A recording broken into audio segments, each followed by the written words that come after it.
I am excited to continue our series this morning, but before I do that, I want to share a little story with you guys, a story that some of you may recognize. How many of you have heard of an incident called the Crazy Eights incident?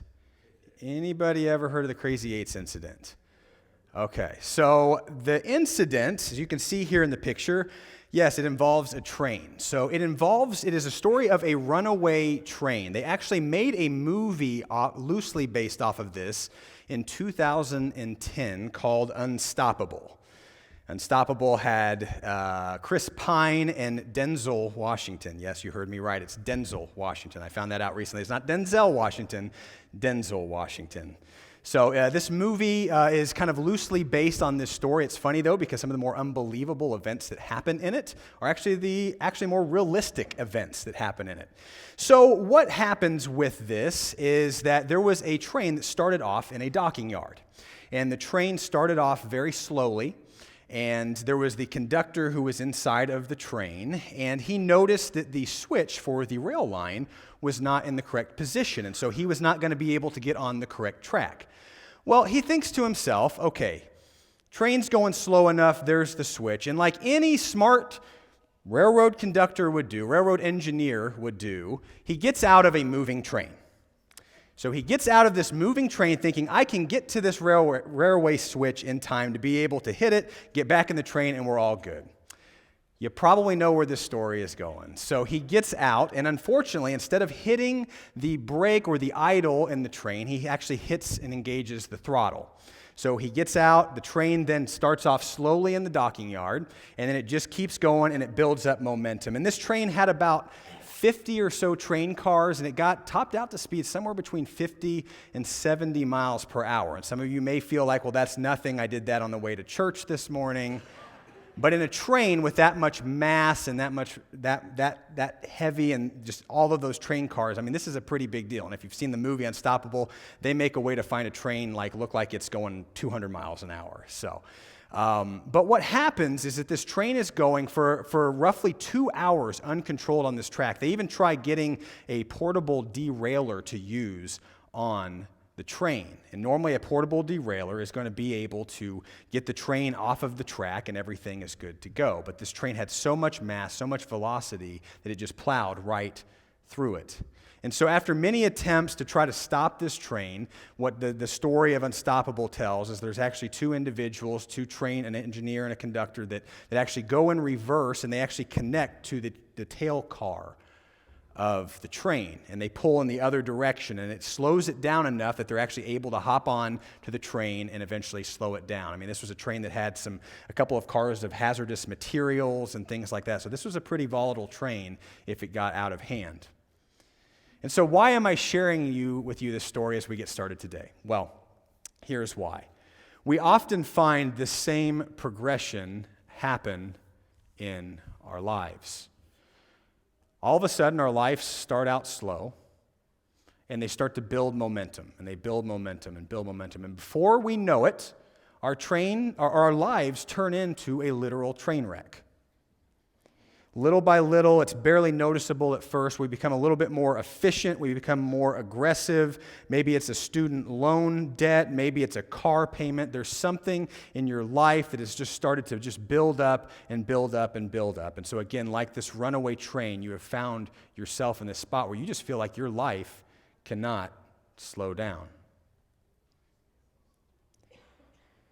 So how many of you, as you think about it this morning, would say that, you feel a little bit rushed and you feel like your life is just at this spot where you just cannot slow down with it? You analyze as you go out. You analyze as you're at the checkout counter. You're looking for the lanes that are the shortest possible lanes to hop over into. It's just so frustrating to me. I'm even thinking about this a couple weeks ago. How my schedule works, I'm usually able to go out into the shopping world when there's not a lot of people out. There's no hopes of that right now because it's the Christmas season, so there's no hopes of that. So I was at a store the other day, and a line was much shorter, and I thought, okay, this is going to be the perfect one. Well, there was a reason it was shorter. It was because somebody was doing returns in the line, and everybody was leaving that line to go to the one that was becoming the longer line, and so I just wound up biting myself for that one. Or maybe it's you're at a stoplight and you're trying to gauge the momentum of the car in front of you. And maybe if you get behind this other one, you can get through the stoplight before it turns red. In our lives, we're always trying to analyze how we can keep the pace going and how we can find the quickest possible route, right? So, as we think about it today, how many of you would say that if you think about your life, that you're disappointed in the direction that your life is going this morning? There's no time to do the things that you love, no time to spend time with the people that you love, because the busyness of life has just gotten in the way. And in today's message, so we're going to continue our series called Expecting Jesus. And the heart behind this series is that what we can do is we can expect Jesus to show up in our lives in some pretty incredible ways, but that requires us to slow down and to come in to sync with Jesus and what he has in his purpose and his plans for us. And this starts by taking a posture of humility and a posture of surrender. Matthew 16:24 through 26 says, this is where we'll pick up our scripture today. It says, "Then Jesus said to his disciples, 'Whoever wants to be my disciple must deny themselves and take up their cross and follow me. For whoever wants to save their life will lose it, but whoever loses their life for me will find it. What good will it be for someone to gain the whole world yet forfeit their soul? Or what can anyone give in exchange for their soul?'" And the buck doesn't just stop here. Jesus isn't just telling his disciples to do this. Jesus himself practiced this very thing when he gave up his state of divine equality with God and came down for us. And Philippians 2:6 through 8 says, "Though he was God, he did not think of equality with God as something to cling to. Instead, he gave up his divine privileges. He took the humble position of a slave and was born as a human being. When he appeared in human form, he humbled himself in obedience to God and died a criminal's death on the cross." And so today, again, I would like to urge that there are probably many of you in here that are dissatisfied with the direction that your life has taken. More stuff has continued to build up and gain steam.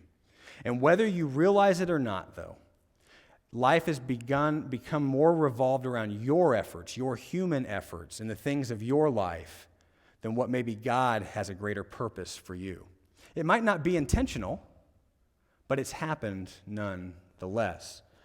I want to share with you a passage that we've actually been using a couple times here throughout our last series, and I think I put the picture in here as well to go along with it. If it's not a slide, just follow along with me. This is in Matthew 6:24. It says, "No one can serve two masters, for either he will hate one and love the other, or else he will be loyal to the one and despise the other. You cannot serve God and mammon." So if you haven't been here when we've showed this for a couple weeks, I think Tony started this. This was an AI-generated slide. This is the idea of what controls us, the idea that mammon, the things of this world, control us. And so for many of you today, maybe what's controlling you isn't money. Maybe it's not trying to strive after the things of this world, but maybe it's the distractions of this world. It's the things that are keeping you busy, the things that are keeping your focus where they shouldn't be. And so I'd like to say today that maybe the greatest enemy to the life you want may be the life that you're living. And this is a difficult message. This was a difficult message for me to prepare because this is really the exact opposite of the way I live. Busyness fuels me. Busyness drives me. I love to keep busy, but at the same time, while I'm keeping busy, I oftentimes can take my focus off of the Lord and what I'm doing for Him, and it becomes the stuff I'm doing for Him becomes more important than He Himself. And so I'm guessing for many of you here today that you are busy as well. You're busier than you know you should be. And maybe for some of you, maybe that's places to be. Maybe it's jobs to do. Maybe it's kids to raise. Maybe it's bills to pay, news to read, clothes to fold, something on your list that keeps you fueled, that keeps you busy. things go so fast that you realize you just don't have the time to handle everything that life throws at you. We just don't have time, we feel like oftentimes. And the greatest enemy to the life that you want, again, may be the life that you're living. And so today, we aren't just going to look at the truth of Jesus, we're going to look at how Jesus lived. When we look at the Gospels, it's actually pretty fascinating to see how Jesus lived. And I don't have this as a slide, but I've got a couple of bullet points here that I want to read for you just to highlight some of the main areas of Jesus' ministry.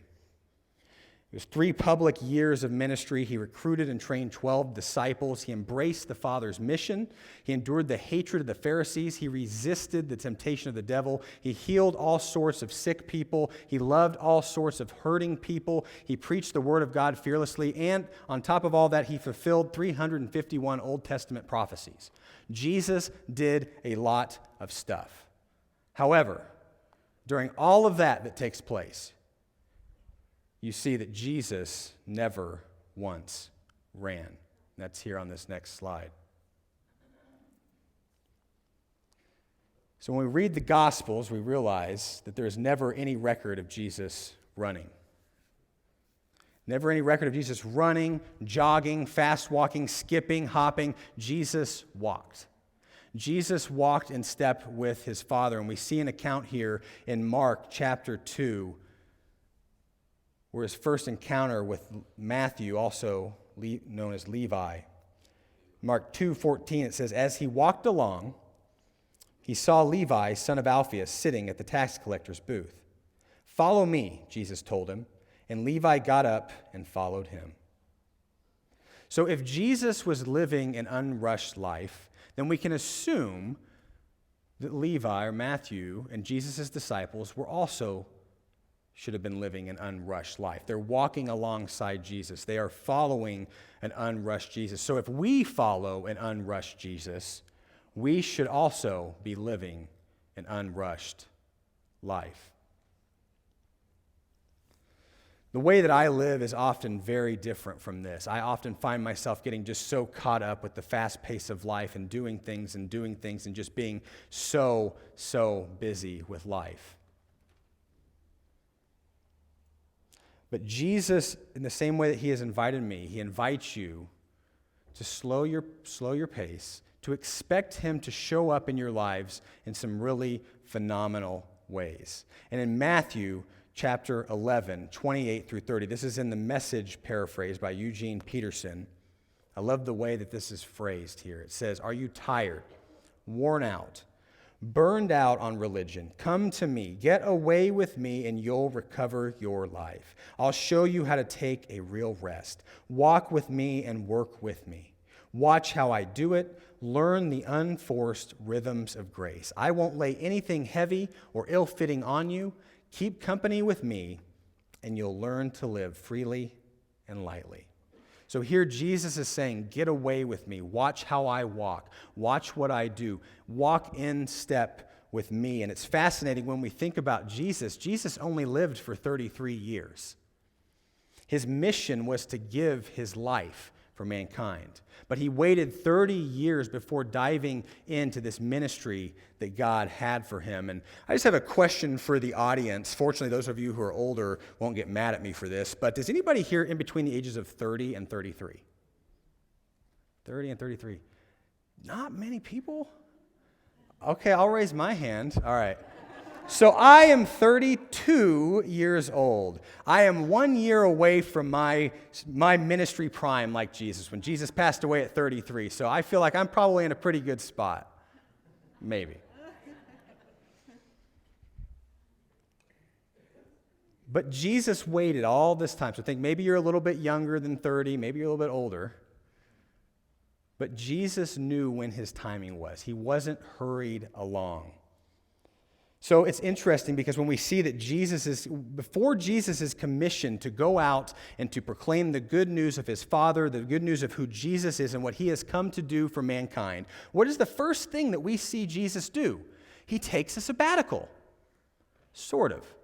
The scriptures say that Jesus is led into the desert, led into a dry place where he is tempted, where he is tested, where he is so aligned and so aligned in his identity with the Father and who he has called him to be in his spot here on this earth. And on top of that, we also see as part of Jesus' life where Jesus, it goes to his first miracle that he performs. He turns water into wine. There's this wedding, and I've got to wager to say that during this time when you're having a wedding, it's probably going to go in through all the hours of the night. It's going to last a long time. But unfortunately for them, they ran out of the good stuff, as they might say. Not just the communion juice that we have here this morning, but the wine that they ran out of. They wanted Jesus to make more of the wine, and so by doing that, it's lengthening out the time. It's extending the time that he's spending here at this wedding being with these people. And as well, another story that we see happen in Jesus' ministry, where this walking is demonstrated, is when a synagogue leader comes to Jesus by the name of Jairus, and he comes to Jesus and he tells Jesus that his daughter is dying. So he comes up to Jesus, says, "My daughter is dying, won't you come with me?" So Jesus goes along with him. But while Jesus is going along, there's a woman that comes up to Jesus. She's been sick for 12 years. She wants to be healed. And so most of us, I would feel like if you were faced with somebody who's just sick versus somebody who is literally dying on their deathbed, especially a little girl at that, we would most likely choose to run ahead and as quick a pace as we can to go heal that little girl if we had the ability to do so. But what does Jesus do? Jesus gives his undivided attention to this woman that comes for him and asks for healing. And while he's taking his sweet, loving time with this woman, Jairus' daughter dies. How would you feel as parents here in the room? You go to Jesus. "Hurry, Jesus, hurry. My daughter is dying." And Jesus is just, "I'll get to it. We'll get there." I'm sure I would be pretty frustrated. "Jesus, hurry up." But what do we still see happen? Jesus spends his time with the woman unhurried. Then he still makes his way to Jairus' house and does an even greater work than just healing her. He literally heals the girl on the spot, raises her from the dead. Jesus knew that life was more about being in a hurry. He knew that his Father's purpose cannot be accomplished in any state of hurry as he is going along. And Jesus, in the same way that he showed up in the life of the woman on the road to Jairus' house and in the life of Jairus himself and his daughter, he can show up in your lives too. If Jesus wasn't rushed in his soul, why do you think that we are? I believe that most of us, we feel rushed and we feel hurried because we are either running from something or we are running to something.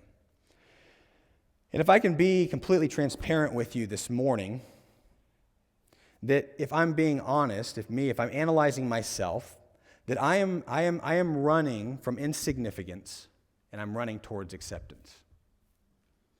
As I stand up here today, for some of you, I think most of you in here would say, "I don't want to go up on that stage. That terrifies me. The thought terrifies me."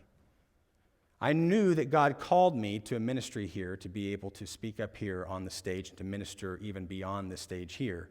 But while I'm up here, there's also this mental pressure that I put on myself that I have to, there's got to be this significance. Being up here makes me feel significant. I'm doing something for Jesus. I'm making a difference. I'm speaking into all of your lives through the words that Jesus gives me. But at the same time, I want to be accepted. I want to know that what I'm doing matters.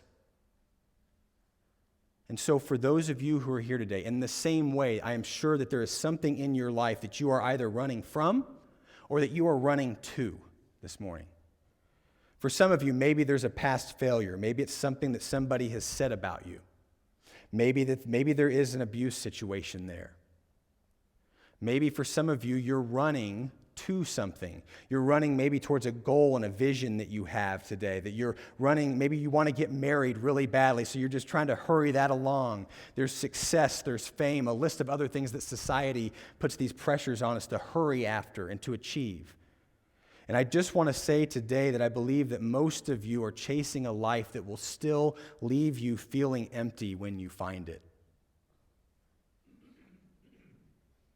Matthew 6:33 in the New King James Version says, "But seek first the kingdom of God and his righteousness, and all of these things shall be added to you." Another version, another translation in the New Living Translation, I don't have a slide for this, but also says, "Seek the kingdom of God above all else, and live righteously, and he will give you everything that you need." But our focuses must first be on the Lord. So what might it be that you are seeking more of God? Seeking more than God? What if the greatest enemy, as I said before, what if the greatest enemy to the life that you want is the life that you're living right now? And for some of you, you say, "Well, come on, preacher boy, you just work on Sundays. You don't have the typical 9-to-5 job that we do. You don't understand the busy life that we do. You don't understand and know all that we're going through and all that we're dealing with. Your life is not as rushed as ours." We all have a busyness of life. We all have something in our lives that's keeping us busy. And I just want to respectfully say to you this morning that you have time for what you choose to have time for. The solution is not more time. The solution is more of what matters most. I often think about, there's some illustrations. I believe I used this during one of my scripture passages before, but if we've got our slides up and going, I'd like to be able to spend some time here just talking about some ways that we spend our time. And the first one that we spend our time with is social media. So a lot of us spend time in social media, dealing with social media, and the average time that a person will spend on social media is about 706 hours per year. Younger than that? Good for you. You're probably higher than that. And I like to make comparisons, and if we make a comparison of something that we are used to and familiar with in our lives, 706 hours is roughly about 4.5 months of working hours that we spend just on social media. So again, some of us are choosing to just spend time on social media. Television, we spend over 2,700 hours on television. The average American spends over 2,700 hours per year on television. Games, if you're a gamer in the house, over 10,000 hours by the age of 21. This is spent if you are a male in the house. We add females into that, the statistic would go higher for this. And so again, the reason why I am sharing these statistics with you is to say that we have time for what we choose to have time for. The amount of times that I have said this, the amount of times that I've heard people say this, I just don't have enough time. I don't have enough time in my day for this. And at the same time, you're waking up in the morning and the first thing you do is get on social media, or you're sitting in the car and you sit on social media. Maybe you're at a stoplight and you get on social media. Maybe you're sitting down at home and you get on social media or watch TV or whatever the case is. And at the same time, you're saying, I just don't have time. Well, if you look at the statistics, shave off some of that time and maybe you'll have a little bit of time. So again, for many of you, you've been hoping to add more hours to your day. And the solution may not be that you need more time, but the solution may very likely be that you need to ask yourself, are you doing more of what matters most? The greatest enemy to the life that you want is the life that you're living now, quite possibly. And I also want to say that if you don't slow down, sometimes God has a way of either making us slow down or we bring it upon ourselves. And I was thinking the last couple of months, I've actually had been dealing with I wasn't really sick, but I had a constant congestion in my head. Constant congestion. I was fatigued. I just could not stay sustained with like what I was doing. And I felt like I couldn't talk for a long time. I was just always having this drainage and situations. I even went to the doctor to get antibiotic. That didn't work. Nothing was working for me. And then one day, the Lord highlighted to me that the reason why I was feeling so fatigued, the congestion was there, was because I was living too hurried of a life, that I was being too busy with what things were going on. And so as I took time to just pace myself, to slow down, the Lord healed me. And through that process, the healing came because my immune system was able to catch a break. I was able to find time to be able to get a better bedtime schedule, to be able to wake up at a better time. And all of the rhythms started setting into place. And I just have felt so much better the last couple of weeks because I recognized that there was something that was keeping me sick. So who is God? As we think today, ultimately, that God is love. God loves us so much. And that is why when you come here this morning and you want to hear what God has on our hearts for you, first and foremost, God loves you. So hear that from me today. If you've gone through a walk of life and you feel like you are just in a spot where you are feeling alone and you are feeling isolated, God loves you and God is there for you.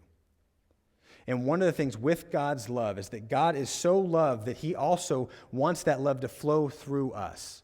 That's the reason why the two greatest commandments are love God and to love others. If we can grasp those two things, then this idea of hurry that we deal with goes away. John Mark Comer, in his book, The Ruthless Elimination of Hurry, says that hurry and love are incompatible. And I'm always in a hurry oftentimes, and I'm always in a rush. And I think for so many of you who are here this morning, that you just find yourselves being in such a rush, and you find yourselves just continuing on, and you just can't get to a spot where you just slow down. If you don't slow down and you ruthlessly eliminate hurry out of your lives, then you will very much so miss the opportunities that God has for you to share his love. Because if I'm busy and I'm running forward, like the story I mentioned earlier about Jesus going and healing these two ladies, that only happened because he slowed down. He wasn't in a hurry. So here's a prayer that I had come across from a speaker a little while back, and this is a prayer that's really stuck with me. And this is the prayer. It says, God, help me walk slowly enough to experience Jesus fully and to love people deeply. So I just want to take just a few moments here. I want us just to meditate on that prayer, to soak up the heart of this prayer to the Lord. And what I want you to do with me this morning is read this with me. And read it from a place of the heart. And so do that with me, if you will. It says, God, help me walk slowly enough to experience Jesus fully and love people deeply. And that is a posture that we must always take in order to impact God's kingdom in the way that he wants us to. If we don't slow down, we will miss the very opportunities God has for us. I do want to applaud you all this morning. You are here. You have taken a step. You are here. You chose with your time this morning to come here to fellowship with other believers and to see what it was that the Lord has for you this morning. So you're already on top of that game. But what is it maybe in the following week that God has for you, the following week and beyond? There may be something very likely that God has for you to do this next week. So we must choose what to eliminate and what not to do. Again, it's all about choices, the time that we spend. Now, I understand that there are some things in life that we really can't control. There's some things that really are out of our hand. But as much as we can, we must strive to make the best use of our time. And I want to share a story with you this morning of a time where I've encountered needing to make a choice. This actually happened just last weekend. But go ahead and put up this next slide here. On this slide, you will see some pictures here.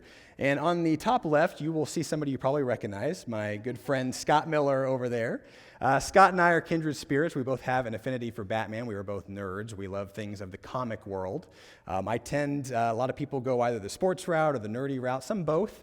I kind of went a little more of the nerdy route. And so this picture here shows some Comic Con experiences I've been to. Are there any, who here would consider yourself kind of a nerd here this morning? Okay, have any of you nerds ever been to a Comic Con before? Okay, yes, and Comic Cons are exactly what you think they are. They're a bunch of weird people dressing up in weird clothes and all that stuff and walking around. Yes, it's exactly what you thought, yes.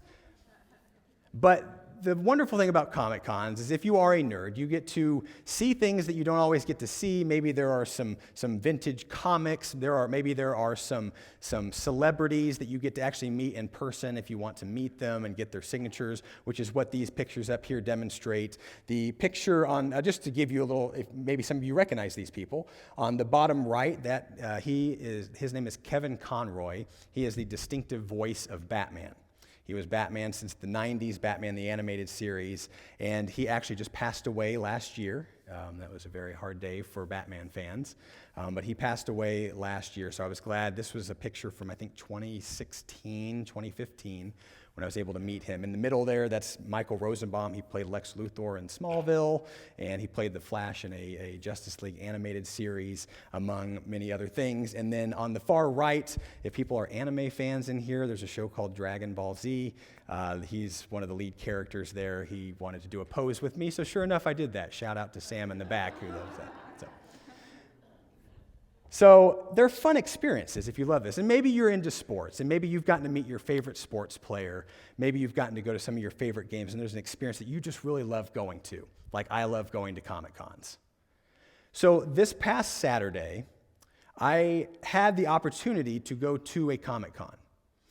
There was a couple of celebrities that were going to be there that I wanted to go and meet and get their signatures. But going into this Comic Con experience, it wasn't quite like the ones that I was used to going to. I was up till then, it was kind of a last-minute decision, and I had already paid. I paid for a ticket online to be able to go, and during that week, there was a lot of stuff going on. I had just come off of helping out with the woman's Christmas party, helped them with a couple of things, and Lauren, my wife, had an event going on that weekend that she had originally asked me to go to, and I told her that I wanted to go to this Comic-Con, so that made her bummed, but I wanted to go to Comic-Con. So, what happened? Well, most of my normal experiences, I felt good about them. I went to them, went full in, like Scott and I in May went to one. I had the best time, enjoyed it, was so looking forward to it. This one, I just felt this uneasy feeling. There was a lot of stuff going on that week. Maybe it wouldn't be the best use of my time if I go to this, but I literally stayed up till I think it was like 1 a.m. packing up some stuff, prepping the car to be able to drive 3 hours there, 3 hours back. It was in Columbus, Ohio. So I was all ready to go. I woke up at like 5 a.m. and I just heard this voice. I just had this feeling like I shouldn't go. This is not going to be the best use of my time.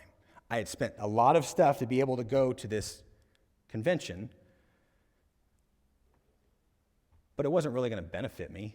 It wasn't really going to do anything for me. I was going to drive literally a 6-hour round trip to meet people that I could probably meet again.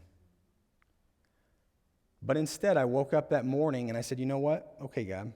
And I said no to going. Again, after I even paid ahead for a parking spot in a garage. I mean, I had it all set. I had it all figured out.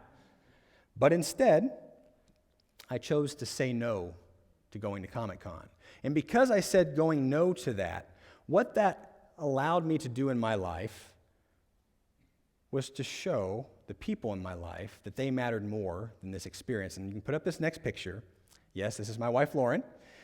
This was at our friend's coffee house. My wife, Lauren, she makes a lot of fiber crafts, as they call it, knitted, crocheted items. She makes some little Christmas trees, some stockings, keychains. I think some of you even own who are in here.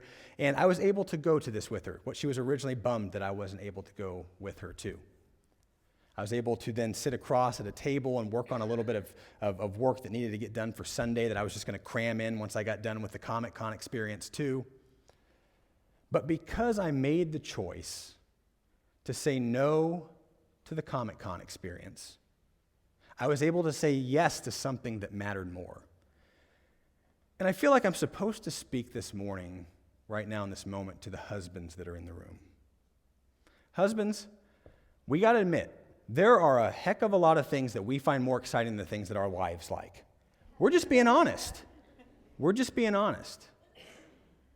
But if you want a healthy marriage, and I know some of you have been married for a lot longer than I am, but this is something that God has really been working with me lately. If you want a healthy and a strong marriage, then that takes sacrifice and that takes compromise. Because half of the time that the reasons that there are so many arguments and issues in a marriage is because somebody is not willing to give. And as husbands, we're called to love unconditionally. It's interesting the wives aren't, but that's a story for another day. But what is it in this season that God may be asking you to say no to say yes to something better in your life? It may be something that you don't fully enjoy. I mean, I'm going to be honest. I absolutely love my wife. I love that I can support her and be there for her. But just sitting while she's just selling items isn't my favorite thing in the world. I would have rather have been at the Comic-Con.